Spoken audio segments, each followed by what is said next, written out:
Bem-vindo todo mundo. Essa aqui é mais um encontro, mais uma live sobre a série Notícias Populares.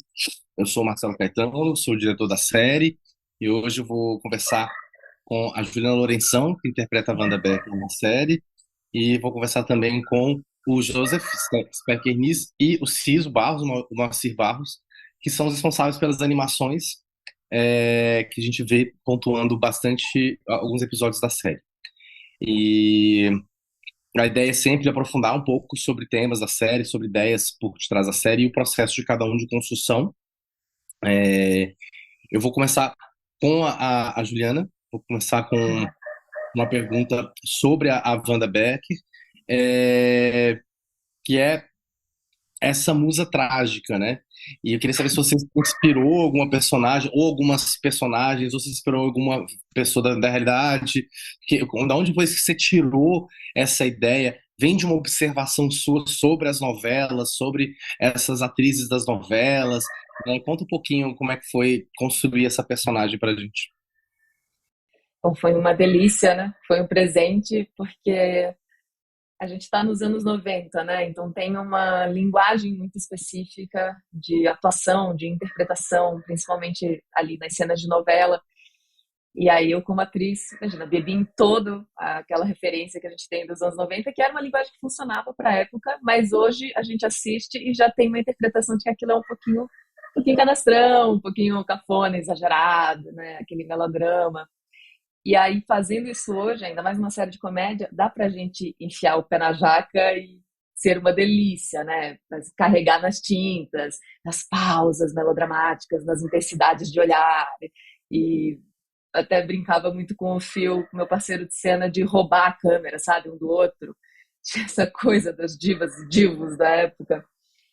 Só que eu acho que pela Wanda Becker ser essa diva, me inspirei em inúmeras personas, principalmente dos anos 90, mulheres absolutas que reinavam no Brasil na televisão. E tem uma coisa delas que tem as personagens que elas interpretam, mas na vida real elas não são naturalistas. Elas não são somente pessoas, elas também são personagens de si mesmas, né? Então, se não para, o melodrama não acaba quando corta a cena. Você continua interpretando e você continua precisando fazer a cena para manter a pose de diva, né? Que era isso que o público gostava. E a gente brincou que a Wanda era vítima do Notícias Populares, da coluna, ela era perseguida, mas ela também se beneficiou muito do Notícias, principalmente quando decaiu ali. Ela tinha essa via de mão dupla, né? Ai, vou fingir que eu tô me escondendo, a cena do carnaval eu adoro, porque eu finjo que eu tô me escondendo, mas é isso, eu quero aparecer, lógico, isso me traz mais mídia, né? Acho que a gente vê muito isso hoje em dia, teve uma transformação do que a gente dependia, as divas dependiam de jornais, de manchetes sensacionalistas na época para ganhar visibilidade, e hoje em dia está na palma da mão, né? Cada um com a sua própria notícias populares, chamada de rede social hoje. Sua página no Instagram que fica se postando e criando suas próprias manchetes sensacionalistas e sendo suas próprias gretas, né? Eu acho que tinham Se menos expõe. controle sobre como a imprensa ia te representar, né? Eu acho que isso era uma coisa interessante, né? Você não tinha tanto controle, então você às vezes se metia numa aventura, né? Confiava numa jornalista, um jornalista, e de repente se abria, contava coisas, né? Tem entrevistas famosas, né? Entrevista que a Xuxa fala sobre o passado com os pais.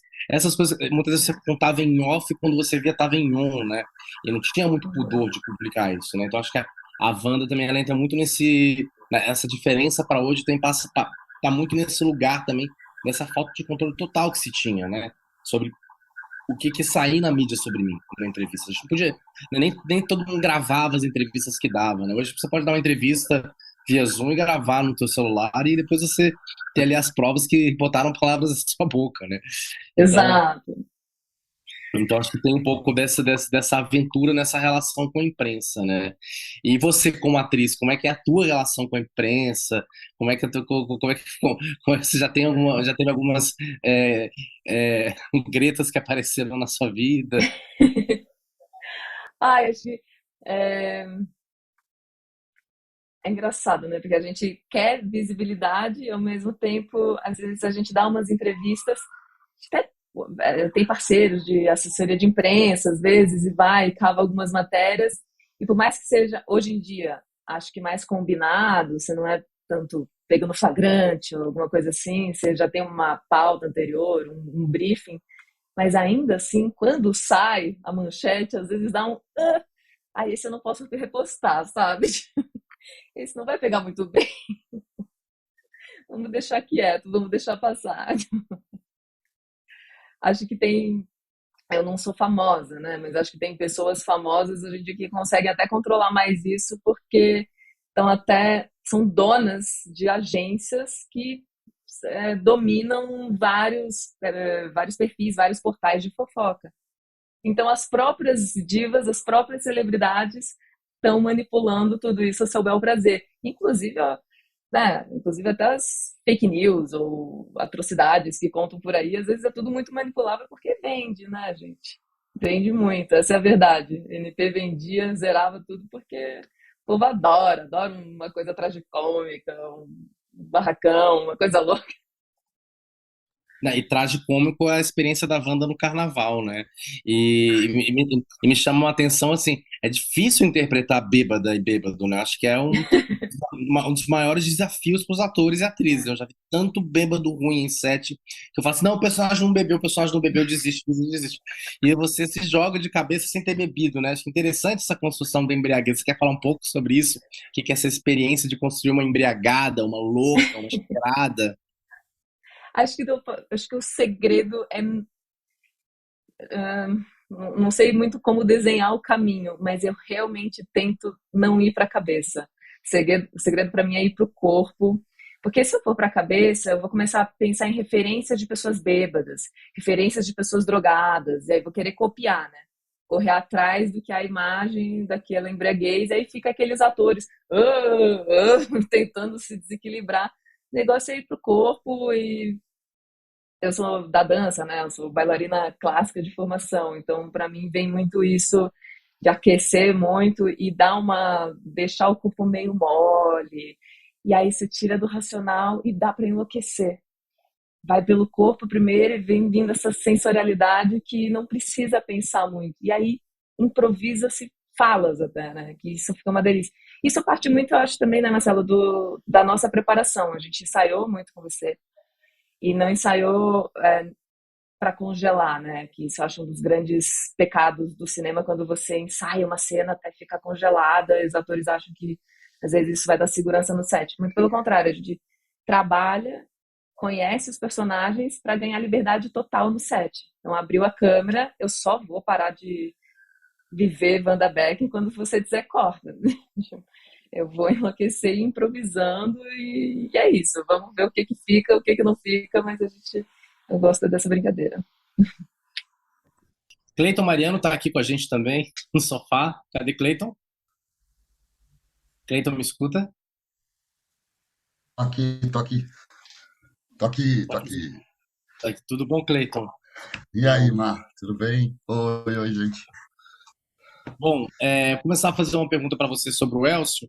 O Elcio ele tem uma inspiração numa pessoa real que trabalhou em notícias populares, né? Seria o jornalista Hélio Santos, que era o jornalista clássico de polícia do NP, mas ele tem um tanto de Nelson Rodrigues, né? Na construção dele, a própria coisa de ser um cronista também, né? Ele tem um momento da série que ele lê uma crônica, né? Inspirado no Voltaire de Souza, né? Que era um alter ego do Marcelo Coelho. Como é que foi essa construção do, do Elcio? Conta pra gente. Ah, bom, na verdade, eu acho que tem tudo isso mesmo, tem um pouco de cada coisa, mas o primeiro, o que foi bem interessante foi saber mesmo da existência desse jornalista policial. Na verdade, eu sempre fui muito curioso de imaginar como é que era a vida mesmo de um jornalista policial do NP, né? Porque é uma pessoa que não é um trabalho qualquer, assim, ser um jornalista policial. Você realmente deve lidar com coisas terríveis muito constantemente. Então, quando a gente começou a fazer essa pesquisa sobre o Hélio Santos, a gente já sabia que ele já tinha falecido, mas aí saiu tinha uma matéria foi bem interessante da revista Trip, sobre quando descobriram, assim, um grupo de jornalistas da revista Trip descobriu, foi atrás de quem era o jornalista policial do NP da época, um dos mais famosos, e descobriu que o Hélio Santos tinha falecido num apartamento, ele morava sozinho num apartamento aqui no centro de São Paulo, ali perto da Santa Efigênia, e aí eles reproduziram uma capa do NP e colocaram o título da matéria era Foi comprar frango e morreu no Natal, porque ele parece que ele estava sozinho, era uma véspera de Natal, ele comprou um frango e teve um infarto, uma parada cardíaca no apartamento dele. E aí essa matéria da Trip faz um levantamento bastante grande da trajetória desse jornalista. E, bom, aí tinha esse dado desse jornalista concreto, enfim, a gente pesquisou, o Marcelo tinha já levantado bastante material e eu fiquei lendo, fiquei pesquisando. O Barcinski, que conheceu ele também, falou um pouco que ele varava a madrugada na redação, que ele parecia uma espécie de fantasmão e tal.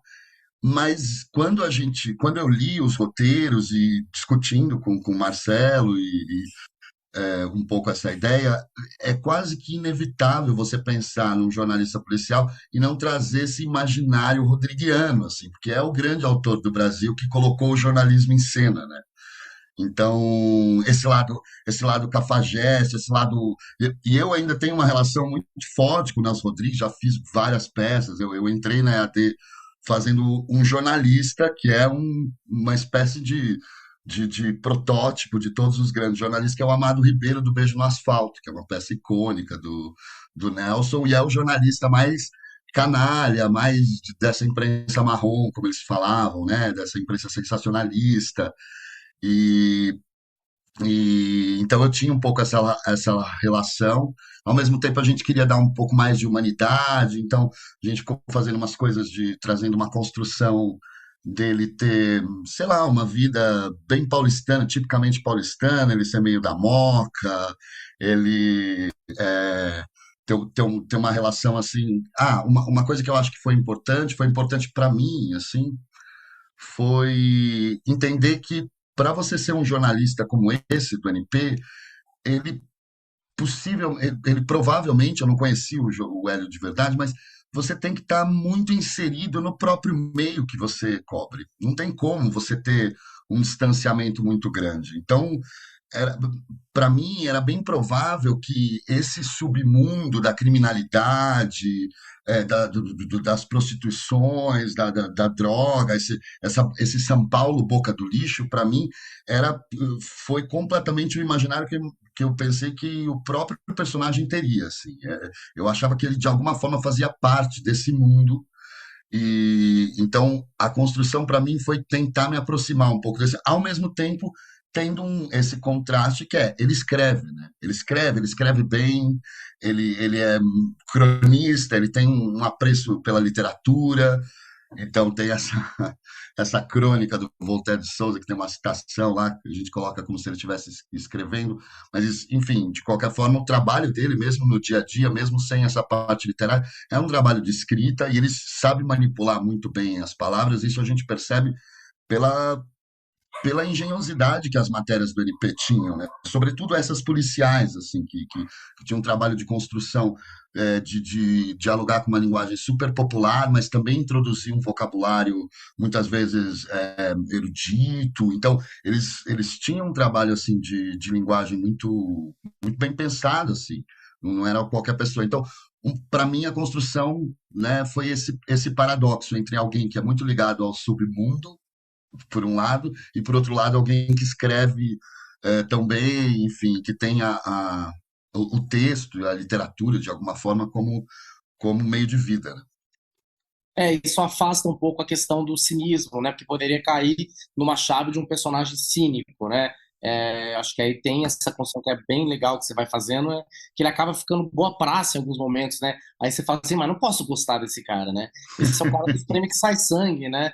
Por que ele é boa praça, né? Essa complexidade um pouco do jornalista de notícias populares, né? Eu entrevistei vários deles da pesquisa da série, né? E por vezes eu falei assim, gente, mas eu tô gostando dessa pessoa, eu acabei de ler um texto que é uma barbaridade, né? Especialmente da galera antes dos anos 90, né? Porque a turma do Bacisca era uma turma muito arejada, né? Era uma turma muito moderna, pegando um jornal popular. Mas você vai conversar com a galera mais das antigas, às vezes você tinha uns estranhamentos, né? Mas é isso, né? É um pouco dessa complexidade. A gente tava tentando ali com o Elcio fugir do cinismo, pra gente gostar um pouco dele também, né? É, porque senão também o efeito, eu imagino que o efeito de choque, de espanto, se eu já de cara imprimo que ele é um canalha, um cara apelativo, se eu já imprimo isso, aí a contradição, que é, aliás, da série, não é só do Hélio, mas do Elcio, né? Mas da série como um todo, para mim é o que mais eu acho incrível da série, porque é uma série que fica explorando esses elementos tão contraditórios. Eu acho que é por isso que ela é tão interessante. Ela fala tanto do Brasil, de alguma forma, né, uma espécie de metáfora do Brasil, porque ela é recheada de contradições. Então, se a gente não explorasse essa contradição, se eu chapasse, né, a personagem, deixasse ela facilmente caracterizada como um canalha, um cafajeste, aí eu acho que o que se viria quando a gente tem aquela cena com a Lu, né, com a Paloma, em que ele está criando ali a ideia do justiceiro, né? Ele está manipulando de fato a notícia para aliviar a barra de um bandido, né?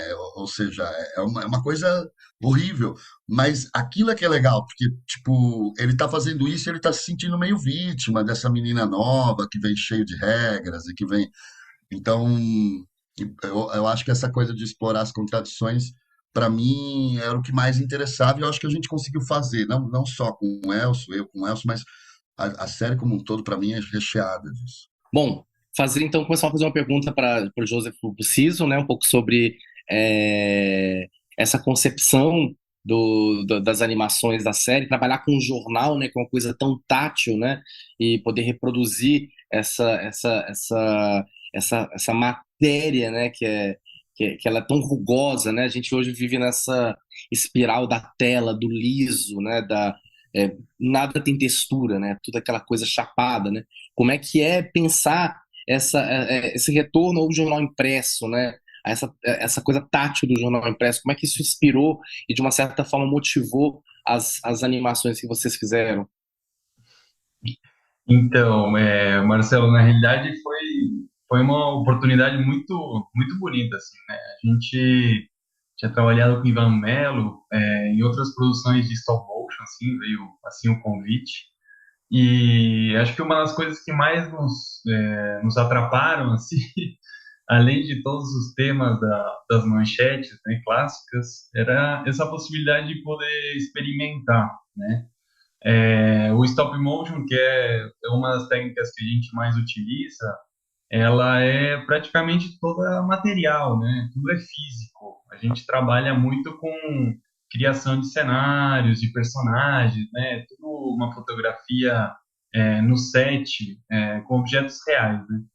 E quando teve a oportunidade, né? Até acho que a primeira vez que a gente falou com o Marcelo, a gente já falou, né? A gente quer entrar, se a gente puder brincar também com os jornais, se puder experimentar com sangue, sabe? Ir para uma coisa realmente física. E quando o Marcelo topou, a gente falou, estamos dentro, porque a gente já tinha se encantado, né, por notícias populares, não tinha como não gostar. E é um prato cheio, né? Tanto para o criativo, assim, o escatológico, o sensacionalista. E foi muito do que a gente fez, assim. Quando a gente pensou em formar essa equipe, né? Essa equipe que o CISO, ele trabalha muito com pós-produção, motion design, 3D. Então, juntamos todas as vertentes, assim. A nossa equipe de stop motion, né? Fizemos as animações do Bebê Diabo, né, que foram as mais divertidas. E a vinheta de abertura, né, que acho que esse era o nosso projeto principal, né. Vou deixar o Cis contar um pouquinho também, mas eu acho que essa vinheta foi o ponto de partida, assim, que deu o tom para todo o resto, assim, do universo das animações dentro da série. Bom, então, pensando assim no processo. Primeiro agradecer, porque, como você falou, trabalhar com essa temática, assim, pode bastante do que a gente está acostumado, às vezes, com publicidade, que é uma coisa muito limpa. Então, a gente pode usar uma estética que a gente geralmente não consegue aplicar tanto nesse meio. E a vinheta em si, quando a gente começou a pensar na estética dela, foi bem isso, do jornal, as coisas táticas. Assim, o trabalho que eu trabalho hoje, porque eu sou muito fã de quadrinhos. Eu tenho minhas revistinhas aqui em casa até hoje, quando eu era criança. Então, sempre teve essa coisa para mim da textura do papel, a impressão que antigamente você via o offset das camadas de cor. Então, a própria paleta, assim, a gente partiu de uma. Era meio que um. Começou com um semic básico ali, e à medida que ia precisando, a gente ia adicionando outras cores ali, um roxo, um vermelho que puxasse mais pro sangue. E daí a gente teve também essa. Não dificuldade, mas foi. Eu gosto de pensar que é mais pra gente libertar também, assim, tipo, misturar o digital com o stop motion, dar uma cara. Que é uma, as referências que o Marcelo passou pra gente foram as vinhetas do Almodóvar também, assim. Nessa época era tudo muito manual, assim, então tem um batimento ali na coisa que hoje em dia o pessoal até evita no digital, né? Tem que ser tudo muito certinho. Então, geralmente uma coisa que eu tento fazer liso, assim, eu tentava simular um batimento digital para parecer com stop, para casar com a animação do papel. E a gente foi experimentando. A Ana, ela desenvolveu um sangue falso para a gente usar também na composição, usando glucose de milho e textura alimentícia, e recortes, tudo, e também foi um mergulho nas manchetes, assim, tipo, que a gente recebeu muito material da equipe, fotos e fotos dos originais do jornal, assim, e uma coisa que é engraçada, porque quando eu procurava as matérias, assim, ia lendo, eu pensava, caramba, mas eu vi uma coisa que era parecida no, pode falar o nome de algum jornal, algum portal aqui, eu tenho tem Pode falar. algum portal de notícia conhecido aqui, que todo mundo sabe que são os maiores do Brasil. Você fala, caramba, não mudou muito. Tá um pouco mais clean a manchete, mas a temática parece muito parecida. Tipo, eu gosto disso, tipo, parece que tá tentando falar muitos titulares, é muito absurdo, mas hoje em dia tem umas matérias que eu vejo assim que falam, ainda mais depois desse período de 4 anos que a gente passou, você fala, meu Deus, parece que saiu direto notícias populares e tá na internet ali Sim. umas manchetes absurdas. E fazendo uma ponte com a Wanda Becker,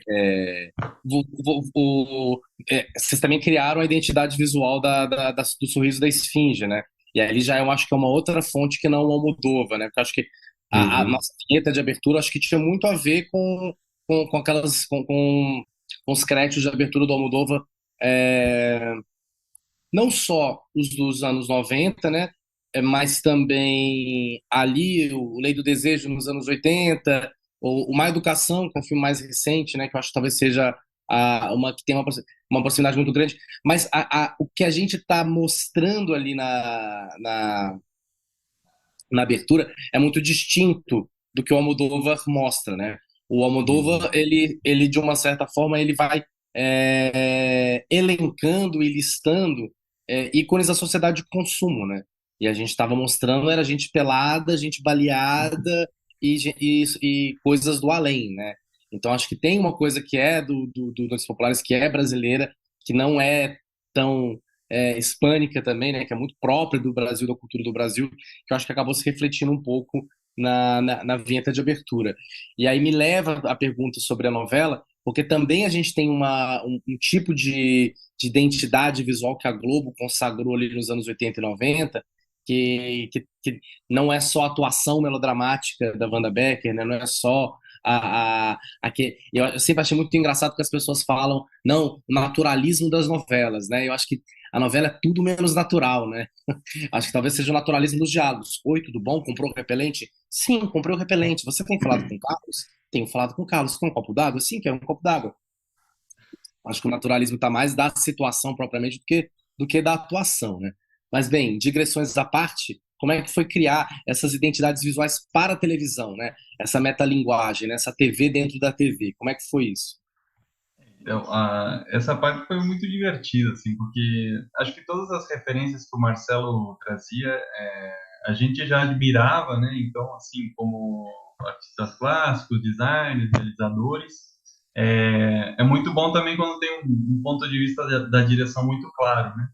Porque ali a gente trabalhava a paleta de cores do tropicalismo, né? E essas referências do Almodóvar são um marco, assim, né? Com os recortes, né? Das fotos, sempre com uma plasticidade, assim, que a gente tentou trazer, né? Sabendo que íamos integrar a mixagem de técnica, mas quando a gente vai para as novelas, aí já é um prato cheio, né? Porque é o brega ao extremo, assim, né? O Hans Donner, né? A gente vai para aqueles degradês, e vai para aqueles 3D, assim, bem fuleiro. Então, o render, né? Tem que ser de uma qualidade que não aparente, né? Que a gente está agora em 2023. Então, era engraçado, porque muitas vezes a gente olhava e falava, nossa, tá muito feio.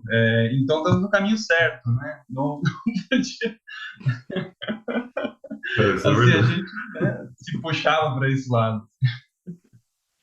E é até engraçado tentar pensar tipo, nessa época nos Donnie, colocavam 3D em quase tudo, assim, na época, eu lembro quando eu era criança, você olhava e falava, meu Deus, como é que eles fazem isso? Tipo, acho que era Indomada, não lembro, que a mulher saía correndo e virava pedra, depois água, e atravessava labirintos. Eu olhava quando eu era criança e falava, nossa, que animação mais muito louca é essa? Eu queria ver todo dia a abertura, porque era. E hoje em dia, claro que a técnica evolui e fica meio datado, assim, mas até hoje eu olho e fico, caramba, como é que os caras faziam isso naquela época, com os recursos que eles tinham, né? Hoje em dia, você joga um negócio em 3D e fica. Não vou falar mais bonito, mas é muito mais fácil, assim, tipo, de certa forma. Então, foi tentar botar, mas como é que vai simular esse visual da época com o programa atual, né?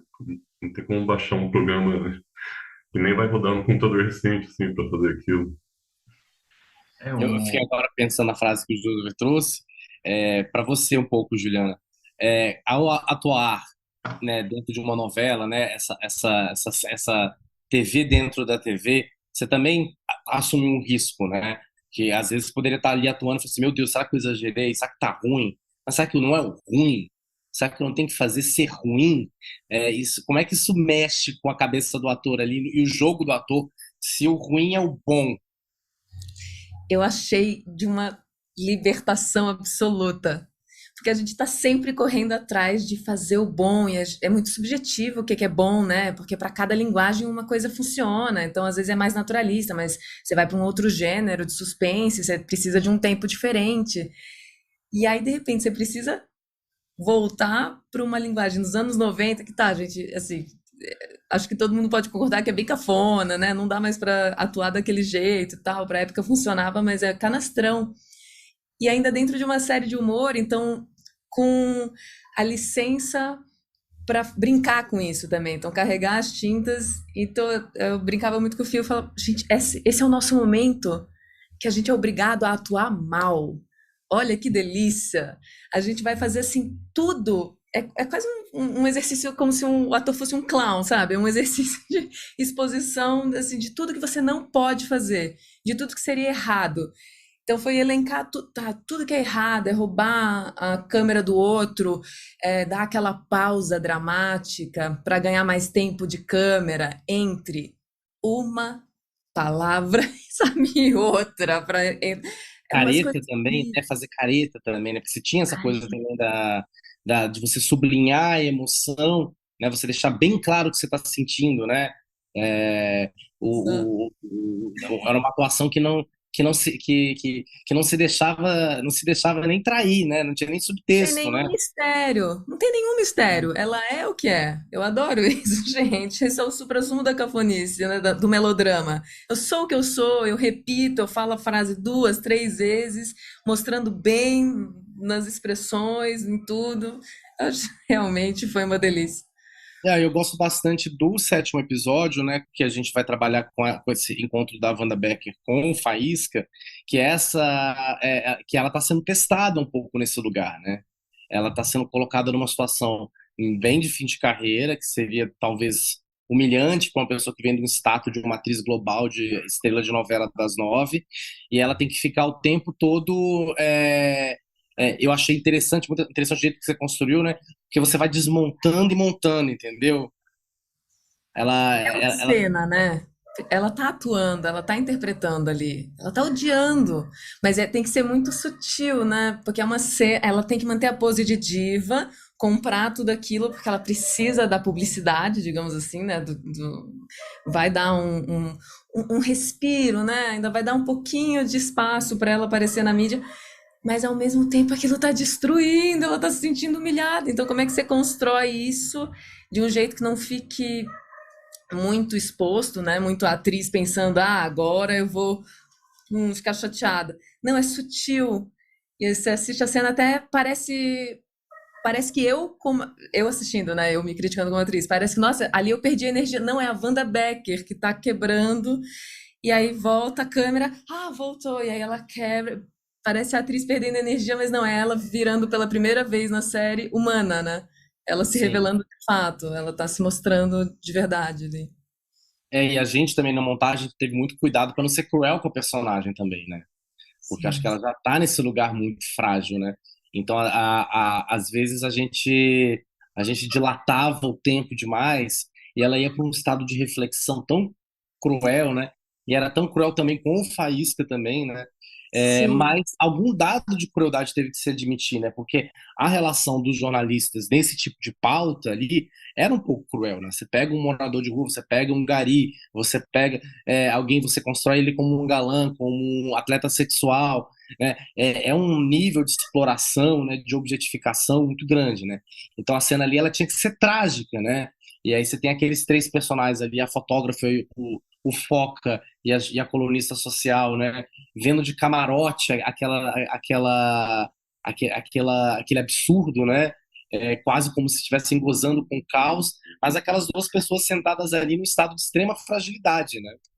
Exato. Representando mundos de uma sociedade também completamente em ruínas, né? Uma sociedade brasileira completamente em ruínas, e você coloca esses protagonistas desse momento completamente. É muito cruel mesmo. Humilha essas duas figuras, né? Mas eu gosto muito da cena, realmente. E Ricardinho tá um arraso de faísca. Querem falar um pouco sobre o Bebê Diabo, né? Uma das animações também que eu acho que deu um trabalhinho gostoso fazer ali, né? Que é imaginar como é que um ilustrador do Notícias Populares transformava uma foto de uma criança que era um sobrinho, um filho, alguém que ele achou no arquivo, num diabinho, né? Que eu mesmo convidei a minha irmã a emprestar alguns dos meus sobrinhos para fazer a voz do Bebê Diabo, e ela de Ah, que jeito massa. nenhum, filho meu não faz Bebê Diabo. Depois o E, bebê diabo ia aparecer pra ela, pra eles. ela oferecer pra ela, então, assim, eu fiquei meio rendido, assim, né? Aí, por sorte, a minha grande amiga atriz Nashla, ela topou emprestar o corpo dela pro Bebê Diabo e eu emprestei a voz. Mas e vocês, como é que foi esse processo de imaginar como é que um ilustrador criou essa criaturinha ali naqueles idos de notícias populares? Então, assim, para mim, eu sou uruguaio brasileiro, né? Faz 21 anos que moro em Florianópolis. Então, mesmo vendo desde pequenininho para o Brasil, minha mãe é brasileira e tal, mas não tinham notícias populares lá no Sul, né? Tinham outras versões, sempre tem.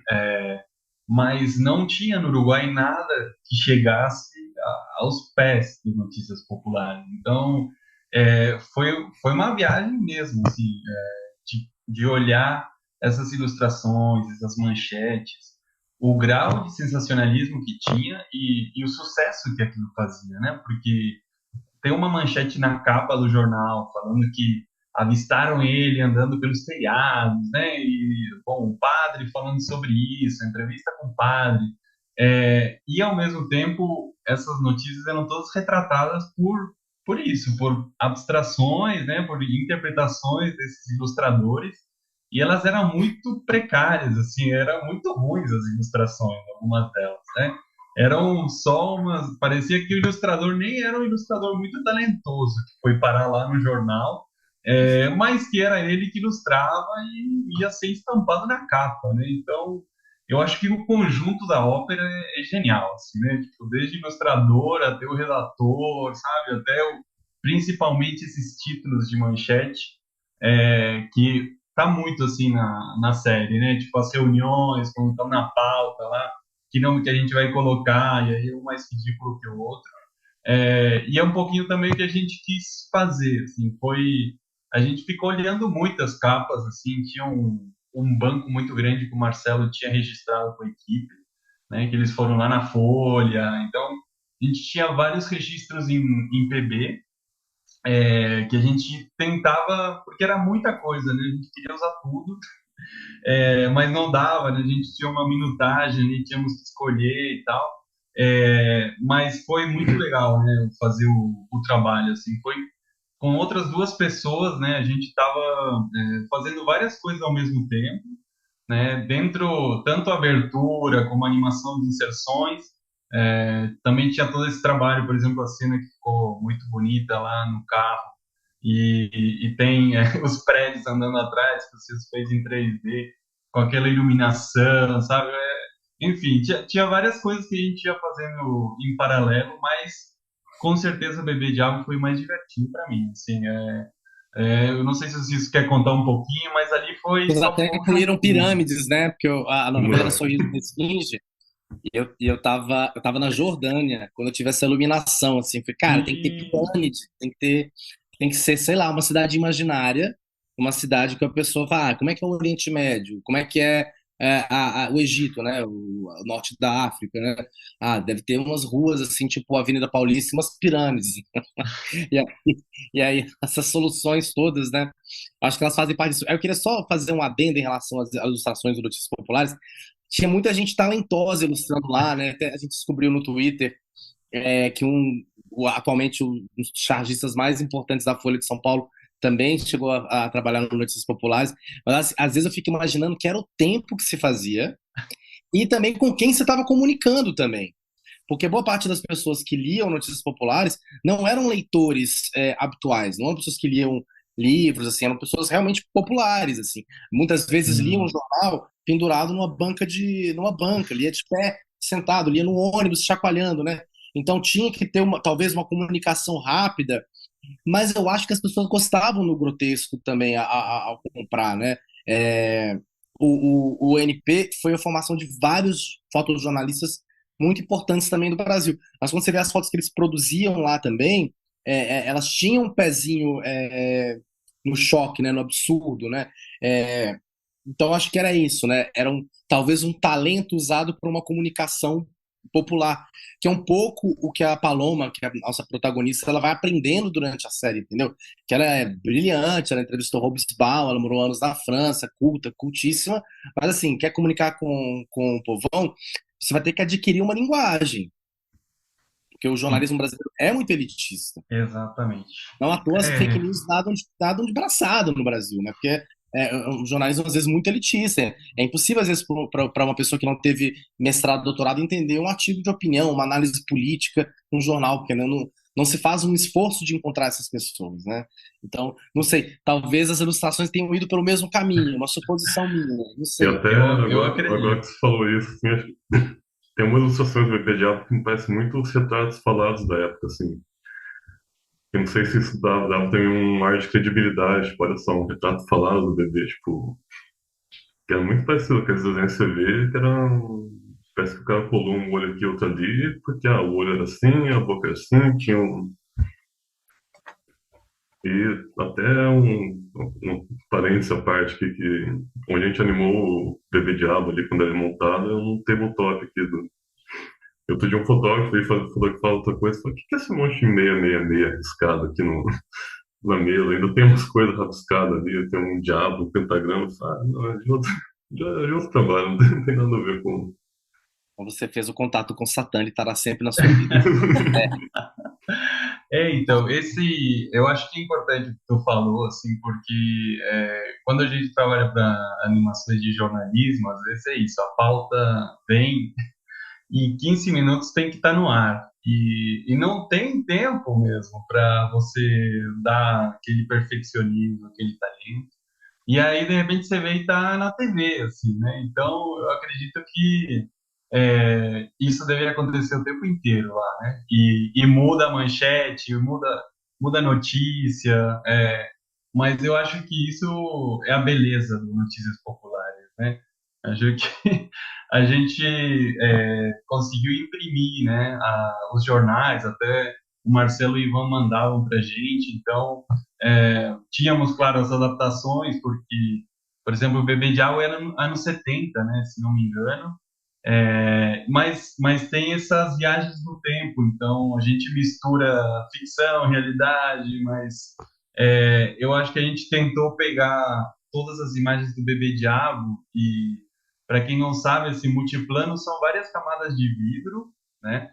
E ali a gente tem em cada uma delas um personagem, né? No fundo, às vezes tem o que seria o fundo da foto, e ali a gente vai intervindo com pintura guache, recortando, amassando, rabiscando, e isso se faz tudo foto a foto, né? Então a gente vai fazendo intervenções direto na imagem, tirando fotos e intervalando, né? Então o Marcos Teles e a Ana Barroso ficaram fazendo essas animações e também tudo que falou, né? Do sangue, queimando, né? A gente ia queimando e apagando com medo de tacar fogo no estúdio, mas o processo era esse, assim, é tudo manual, né? A gente ia muito pro tátil, assim, e o Bebê Diabo acho que foi o que a gente mais interviu em cima dele. Bom, chegamos aqui no final do nosso encontro. Queria agradecer ao Cleiton Mariano, a Juliana Lourenção, Ciso Barros e o Joseph Specker pela conversa muito ilustrativa aqui. A série termina hoje, vai ao ar o último episódio da primeira temporada, e a gente aqui ansiando que essa série continue e não seja extinta como Notícias Populares foi. E é isso, muito obrigado. Se quiserem dar uma palavra final também, fiquem à vontade. Não Pode dar percam tchau. Notícias Populares, gente, tá imperdível, assistam. Verdade, assistam hoje o último episódio e se tudo der certo, terá muito mais ainda pela frente de Notícias Populares. Obrigado por todo mundo, viu? E cuidado com o Bebê Diabo. Cuidado com o Bebê Diabo. Tá, joia, gente. Obrigado, hein?